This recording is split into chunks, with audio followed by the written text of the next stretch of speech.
ഏറെ വേദനിപ്പിക്കുന്ന ഒരു കാഴ്ചയിലേക്കാണ് ഇനി പോകുന്നത് നമ്മൾ. തിരുവനന്തപുരം ബാലരാമപുരത്ത് സ്വന്തം ബന്ധുക്കളാൽ തന്നെ കൊല ചെയ്യപ്പെട്ട ആ 2.5 വയസ്സുകാരി ദേവേന്ദുവിൻ്റെ സംസ്കാര ചടങ്ങുകൾ ആരംഭിക്കുകയാണ്. ഹൃദയം തകർക്കുന്ന കാഴ്ചയാണത്. ലോകം എന്താണെന്നും ജീവിതം എന്താണെന്നും അറിഞ്ഞു വരുന്നതേ ഉണ്ടായിരുന്നുള്ളൂ ആ പിഞ്ചു കുഞ്ഞ്. എന്തിനു വേണ്ടിയാണ് താൻ അത്രയും വേദന അനുഭവിച്ചാണ് മടക്കം ജീവനോടെയാണ് കിണറ്റിലേക്ക് എറിഞ്ഞതെന്ന് ഹരികുമാർ ഇന്ന് സ്വന്തം അമ്മാവനായ ഹരികുമാർ അന്വേഷണ സംഘത്തിന് മുന്നിൽ കുറ്റസമ്മതം നടത്തിയിട്ടുണ്ട്. ഈ സമയത്ത് ഈ കുഞ്ഞിൻ്റെ സംസ്കാര ചടങ്ങുകൾ ഇവിടെ നടക്കുന്ന സമയത്ത് ആ കുഞ്ഞിൻ്റെ ഈ കൊലപാതകവുമായി ബന്ധപ്പെട്ട് സ്വന്തം അച്ഛനും അമ്മയും അവിടെ പോലീസ് സ്റ്റേഷനിൽ ചോദ്യം ചെയ്തുകൊണ്ടിരിക്കുകയാണ്. അവരെ അമ്മയ്ക്ക് പങ്കുണ്ടോ എന്ന് അന്വേഷിക്കുകയാണ്. അച്ഛൻ്റെയും അമ്മേൻ്റെയും അടുത്ത ബന്ധുക്കളാണ് സംസ്കാര ചടങ്ങുകളിൽ പങ്കെടുക്കുന്നത്. ഇന്നലെ ഈ വീട്ടിൽ മുത്തശ്ശിയും അച്ഛനും ഈ കുഞ്ഞിൻ്റെ അച്ഛനും അമ്മയും അമ്മാവനായ ഹരികുമാറുമാണ് ഉണ്ടായിരുന്നത്. നമുക്ക് ആർത്തലച്ചു കരയുന്ന മുത്തശ്ശിയെ നമുക്കതിൽ കാണാം.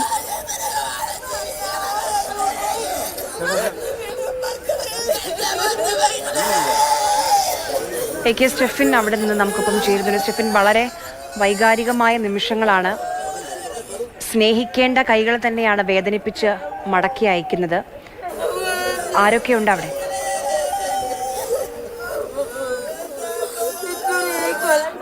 ആര്യ, ഏറ്റവും അടുത്ത ബന്ധുക്കൾ, ഈ കുഞ്ഞിന്റെ ഏറ്റവും അടുത്ത ബന്ധുക്കളാണ് ഇപ്പോൾ മൃതദേഹം ഏറ്റുവാങ്ങി ഇങ്ങോട്ടേക്ക് കൊണ്ടുവന്നത്. ഒപ്പം തന്നെ പഞ്ചായത്തിന്റെ അംഗം, മറ്റ് നാട്ടുകാരെല്ലാം തന്നെ ആശുപത്രിയിൽ പോയിരുന്നു. മൃതദേഹം അല്പം മുമ്പാണ് ഇവിടേക്ക് കൊണ്ടുവന്നിരിക്കുന്നത്. നമുക്ക് വാക്കുകൾ കൊണ്ട് എങ്ങനെ ഇത് പറഞ്ഞ് അറിയിക്കുമെന്നറിയില്ല. അത്രയധികം വേദനാജനകമായ കാഴ്ചകളാണ് യഥാർത്ഥത്തിൽ ഈ വീട്ടിൽ നടക്കുന്നത്. ഇപ്പോൾ ഇത് മൃതദേഹം വെച്ചിരിക്കുന്നത് ഒരു ബന്ധുവിന്റെ വീടാണ്. ഇതിന് തൊട്ട് താഴെയാണ് കുഞ്ഞിന് സംസ്കാരം ഒരുക്കുന്നത്.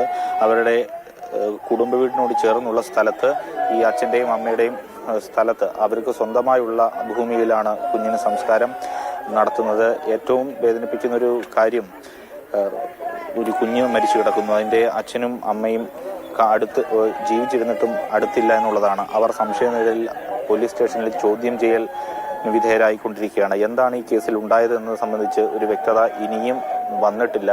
അതും പോലീസിന്റെ കൃത്യമായ അന്വേഷണത്തിൽ മാത്രമേ അക്കാര്യങ്ങളെല്ലാം തന്നെ പുറത്തു വരികയുള്ളൂ. ഏതായാലും ഏറ്റവും അടുത്ത ബന്ധുക്കളാണ് മൃതദേഹം ഏറ്റുവാങ്ങുന്നതിനൊക്കെയായി പോയത്. പ്രത്യേകിച്ചും 2.5 വയസ്സ് മാത്രം പ്രായമുള്ള കുഞ്ഞാണ്. അതുകൊണ്ട് മതാചാരപ്രകാരമുള്ള ചടങ്ങുകളോ അങ്ങനെയൊന്നും ഇല്ല എന്നുള്ളതാണ് നമുക്ക് ഈ ബന്ധുക്കളോട് ചോദിക്കുമ്പോൾ മനസ്സിലാക്കാൻ കഴിയുന്നത്.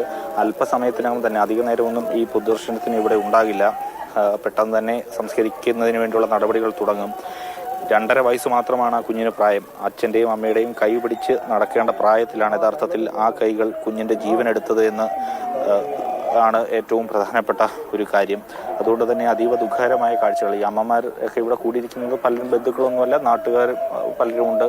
നാട്ടുകാർക്കൊക്കെ എന്ന് വെച്ച് കഴിഞ്ഞാൽ ഈ ഒരു വേദന സഹിക്കുന്നതിനും അപ്പുറത്തേക്കാണ്. കാരണം ഒരു കുഞ്ഞിനെ കിണറ്റിൽ എറിഞ്ഞ് കൊലപ്പെടുത്തുക എന്നൊക്കെ പറയുന്നത് കേട്ടുകേൾവില്ലാത്ത തരത്തിലുള്ളൊരു കാര്യമാണ്. ഈ നാട്ടുകാരൊക്കെ അതുകൊണ്ടാണ് നമ്മൾ രാവിലെ മുതൽ വീട്ടിലൊക്കെ നിൽക്കുമ്പോൾ അവിടെ എല്ലാം തന്നെ തടിച്ചുകൂടിയിരിക്കുന്നു. പലരുടെയും യഥാർത്ഥത്തിൽ ഈ വീട്ടിന് മുന്നിൽ ആരുടെയും കരയാത്ത മുഖങ്ങളില്ല എന്ന് പറയുന്നതായിരിക്കും നല്ലത്. കാരണം എല്ലാവരുടെയും മുഖത്ത് ആ ഒരു ദുഃഖഭാവമാണ്, ദുഃഖഭരിതമായ അന്തരീക്ഷമാണ് യഥാർത്ഥത്തിൽ ഈ വീടിന് മുന്നിൽ ഉള്ളത്. ഇത് യഥാർത്ഥത്തിൽ ഇവരെയൊക്കെ സംബന്ധിച്ചിടത്തോളം അവിശ്വസനീയമായ കാര്യമാണ്. ഒരു 2.5 വയസ്സ് മാത്രം പ്രായമുള്ള ഒരു കുഞ്ഞാണ്. ഈ മുറ്റത്ത്, അല്ലെങ്കിൽ വീടിന് മുറ്റത്ത് ഓടിക്കളിക്കേണ്ട ഒരു പ്രായമാണ്. ഒപ്പം അതിലും വേദനിപ്പിക്കുന്ന മറ്റൊരു കാഴ്ച, കുഞ്ഞിൻ്റെ മൂത്ത സഹോദരി ഇവിടെയുണ്ട്. മോളെ എന്ന് വിളിച്ചുകൊണ്ട് ആ കുഞ്ഞ് ഈ 2.5 വയസ്സുകാരുടെ അടുത്തേക്കൊക്കെ ഓടി വന്ന് കരയുന്ന കാഴ്ച, അത് തികച്ചും വേദനാജനകമായ ഒരു കാഴ്ചയാണ്.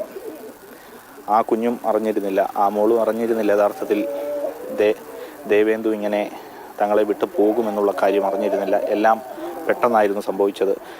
ഏതായാലും ഈ കേസുമായി ബന്ധപ്പെട്ട് ഇത് ചെയ്ത പ്രതികൾക്ക് ശിക്ഷ ഉറപ്പാക്കുക എന്നതാണ് പോലീസിനെ സംബന്ധിച്ചിടത്തോളമുള്ള ഏറ്റവും പ്രധാനപ്പെട്ട ഒരു കാര്യം.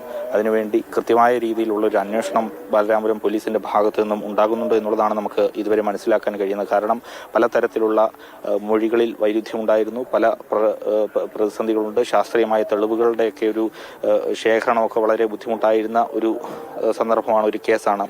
അവിടെ പരമാവധി സമയമെടുത്തുകൊണ്ട് പ്രതികളിലേക്ക് പരമാവധി തെളിവുകൾ ശേഖരിച്ചുകൊണ്ട് എത്തുന്നതിന് വേണ്ടിയിട്ടുള്ള സമീപനമാണ്, അന്വേഷണ രീതിയാണ് ബാലരാമപുരം പോലീസിന്റെ ഭാഗത്തു നിന്നും നടക്കുന്നത്. ഏതായാലും അല്പസമയത്തിനകം തന്നെ ഈ സംസ്കാര ചടങ്ങുകൾ ഇവിടെ നടക്കും.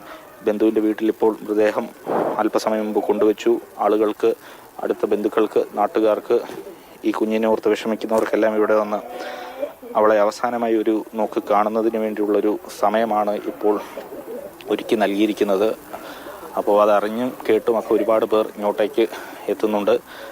അവരെല്ലാം തന്നെ വന്ന് കണ്ട് മടങ്ങിയതിനു ശേഷം അല്പസമയത്തിനകം മൃതദേഹം സംസ്കരിക്കും. തീർച്ചയായും ഏറെ വേദനിപ്പിക്കുന്ന കാഴ്ച, ഒരു കുഞ്ഞ് ശരീരം അവിടെ കിടക്കുകയാണ്. സാധാരണഗതിയിൽ അച്ഛനമ്മമാർ ജീവിച്ചിരിക്കുമ്പോൾ മക്കൾ മരിക്കുക എന്ന് പറയുന്നത് ഏറെ വേദനിപ്പിക്കുന്ന കാര്യമാണ്. പക്ഷേ ഈ ഒരു ഘട്ടത്തിൽ അത്തരത്തിൽ അച്ഛനോ അമ്മയോ ഈ കുഞ്ഞിനരികിലില്ല, ആ മൃതദേഹത്തിനരികിലില്ല. ഈ കുഞ്ഞിന്റെ മരണവുമായി ബന്ധപ്പെട്ട് അന്വേഷണ സംഘത്തിന്റെ അടുത്താണ് അവരുള്ളത്. അവർ തന്നെ സംശയനിഴലിൽ നിൽക്കുന്ന ഒരു കാഴ്ചയാണുള്ളത്. എന്തായാലും വേദനിപ്പിക്കുന്ന ഒരു കാര്യം, കുഞ്ഞിന്റെ മറ്റ് ബന്ധുക്കൾ മാത്രമാണ് ചുറ്റുമുള്ളത്.